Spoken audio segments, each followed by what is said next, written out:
جس گھر کے اندر، عوام کے لیے بات بڑے غور سے سنیے گا، جس گھر کے اندر حالات خراب ہوں،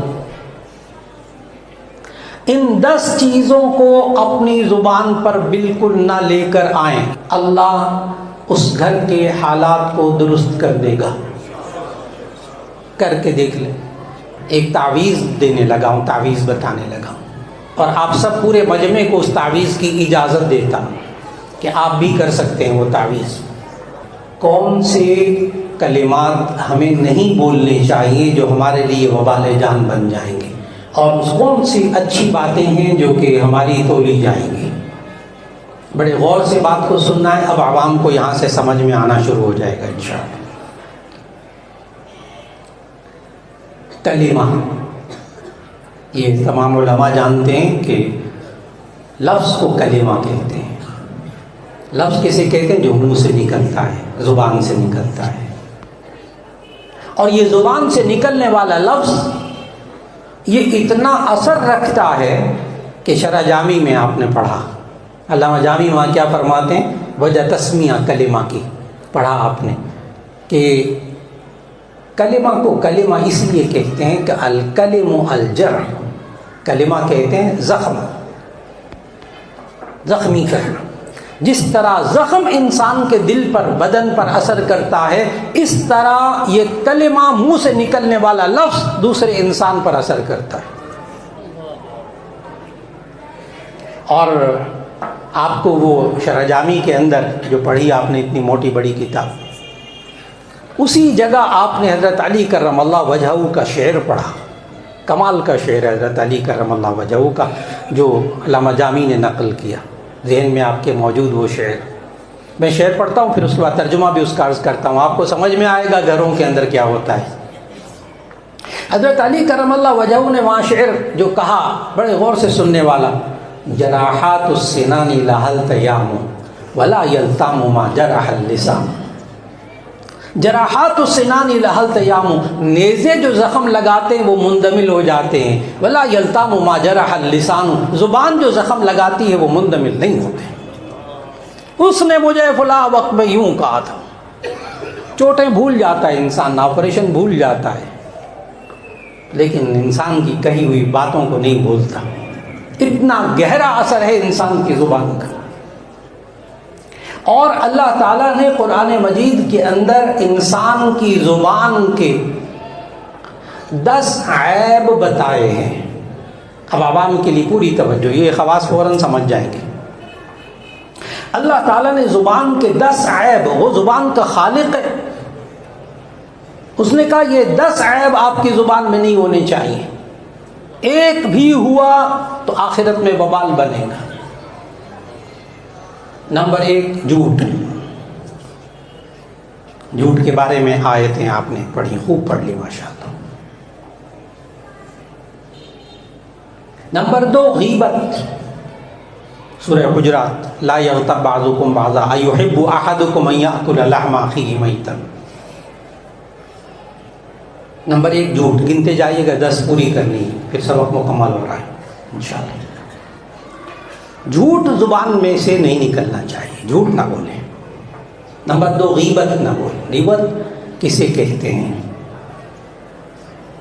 آپ حضرات توجہ دیجیے گا، جھوٹ بولنا بری بات ہے، سچ بولنا اچھی بات ہے، سب کو پتہ ہے، لیکن ایک عجیب بات بتانے لگا ہوں کہ ہر جگہ سچ بولنا اللہ کو پسند نہیں ہے۔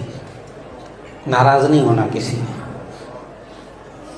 قرآن سے ثابت کروں گا، ہر جگہ سچ بولنا اللہ کو پسند نہیں ہے۔ بعض سچ بولنے کی جگہ ایسی ہیں جو اللہ کو پسند نہیں، اللہ ناراض ہو جاتا ہے۔ جیسے غیبت میں انسان ہمیشہ سچ بولتا ہے، بیٹھ کر آرام سے سوچئے گا میں نے کیا کہا۔ غیبت میں انسان ہمیشہ سچ بولتا ہے، کیوں؟ غیبت کی تعریف جو نبی صلی اللہ علیہ وسلم نے بتائی، غیبت کسے کہتے ہیں؟ کسی انسان کے اندر برائی ہو، بری بات ہو، پھر اس کی غیر موجودگی میں بیان کی جائے تو اسے غیبت کہتے ہیں، اور اگر وہ برائی اس کے اندر نہ ہو پھر کہا جائے فلاں کے اندر یہ برائی ہے تو یہ غیبت نہیں ہے، یہ تو بہتان ہے۔ یہ تو تہمت ہے، یہ تو الزام تراشی ہے۔ غیبت میں انسان ہمیشہ سچ بولتا ہے، بہت اچھی طرح یاد رکھنا ہے۔ غیبت میں جھوٹ ہوتا ہی نہیں، جھوٹ ہوگا تو وہ کیا ہو جائے گی؟ وہ تہمت ہو جائے گی، وہ الگ گناہ ہے۔ اسی لیے غیبت کرنے والا بہت مطمئن ہوتا ہے اپنے طور پر۔ آپ غیبت کرنے والے کو منع کریں نا، بھائی دیکھو غیبت نہ کرو، گناہ کی بات ہے، وہ آگے پتہ کیا کہتا ہے؟ کہتا پتہ کر لو، میں جھوٹ نہیں کہہ رہا، اس بندے کے اندر یہ ہے۔ اللہ کے بندے، اس بندے کے اندر ہے تبھی یہ غیبت ہے، اگر نہ ہو تو کیا ہوگا؟ وہ تہمت بن جائے گی۔ اسی طرح انسان سچ بولے اور گھر میں آگ لگ جائے، بعض عورتیں ہوتی ہیں نا سچ بولتی، ہم سے کہو اللہ کی بندی کیا ضرورت ہے یہ بات کرنے کی، میں نے سچ بولا چاہے آگ لگ جائے گھر میں۔ اللہ کو پسند نہیں ہے، اللہ کو پسند نہیں ہے۔ اچھی یا بری بات دوسرے تک پہنچائی جائے اس نیت سے کہ دو بندوں میں لڑائی ہو جائے، سچی بات پہنچائی جائے اس نیت سے کہ دونوں میں لڑائی ہو جائے، اسے چغل خوری کہتے ہیں۔ قرآن میں ذکر حلاف مشاء بنمیم، نمیم لا يدخل الجنت نمام، چغل خور جنت میں نہیں جائے گا۔ یہ جو ادھر کی بات ادھر پہنچاتا ہے نا دو بندوں کو لڑانے کے لیے، چاہے اچھی بات نقل کی جائے اس نیت سے کہ دونوں کے درمیان لڑائی ہو جائے، اس کو چغل خوری کہتے ہیں۔ بری بات ہو تب بھی چغل خوری۔ آپ کے دینوں میں آئے گا یہ اچھی بات، تو ایسے سمجھ میں نہیں آئے گی، آپ کو ایک مثال دینی پڑے گی تب عوام کو بھی سمجھ میں آئے گا، ورنہ الجھتے رہیں گے بیٹھے ہوئے۔ ایک طالب علم کی ماشاءاللہ اب ان سب کی شادیاں ہونے والی ہیں، کچھ کی ہو بھی گئی ہوں گی۔ شادی ہو گئی ایک نوجوان کی، شادی کے بعد دلہا نے اپنی بیوی کے لیے ایک سوٹ لا کر دیا۔ بتائیے اچھی بات بری بات؟ اچھی بات۔ اچھا، جو دلہا کی بہن ہے وہ اپنی والدہ محترمہ کو، جو کہ دلہا کی بھی والدہ لگیں گی نا، تو دلہا کی بہن اپنی والدہ کو جا کر کیا کہتی ہے؟ کہتی محترمہ کے لیے سوٹ آیا ہے۔ یہ جملہ اچھا ہے غلط ہے؟ صحیح سچا ہے جھوٹا ہے؟ محترمہ کے لیے سوٹ آیا، لیکن کیا مطلب؟ اے ماں، یہ شادی سے پہلے تیرے لیے سوٹ آتا تھا، اب کسی اور کے لیے آیا، اب تیرے لیے نہیں آیا۔ لڑے گی دونوں۔ اطلاع پہنچانے کا مقصد بھی ہے، سمجھ میں آ گئی؟ چغل خوری یہ جنت میں نہیں جانے دے گی۔ بولتا سچ ہے بندہ، لیکن کبھی کبھی اللہ کو وہ سچ پسند نہیں آتا۔ تو کتنی چیزیں اب تک بتا دیں؟ 2۔ نمبر 1 زبان سے جھوٹ نہیں بولنا، نمبر 2 غیبت نہیں کرنی، نمبر 3 الزام تراشی تہمت نہیں لگانی، نمبر 4 چغل خوری نہیں کرنی، نمبر 5 تمسخر، یا ایھا الذین آمنوا لا یسخر قوم من قوم عسى ان یکون۔ ہر ایک عیب کے لیے آیت پڑھ رہا ہوں، سورہ حجرات۔ اے ایمان والو، تم ایک دوسرے کا مذاق نہ اڑاؤ۔ تمسخر، کسی کی کمزوری کو، کسی کے عیب کو، کسی کی برائی کو بیان کر کے ہنسنا، اس کو کہتے ہیں تمسخر، مذاق اڑانا، کسی صورت جائز نہیں۔ کتنی چیزیں ہو گئیں؟ 5۔ جھوٹ، غیبت، بہتان تراشی، چغل خوری، تمسخر، کتنی ہو گئی؟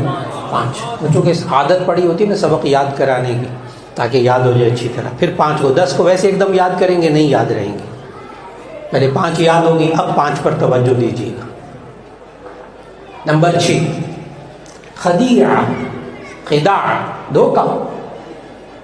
اوے تیرے بھائی کا ایکسیڈنٹ ہو گیا، وہ فلاں ہو گیا، بعد میں وہ جب پریشان ہونے لگا اور میں ویسے مذاق کر رہا تھا۔ اللہ کے بندے نہ دیں ایسی وہ زبان بولے جس میں دھوکہ ہوتا ہے۔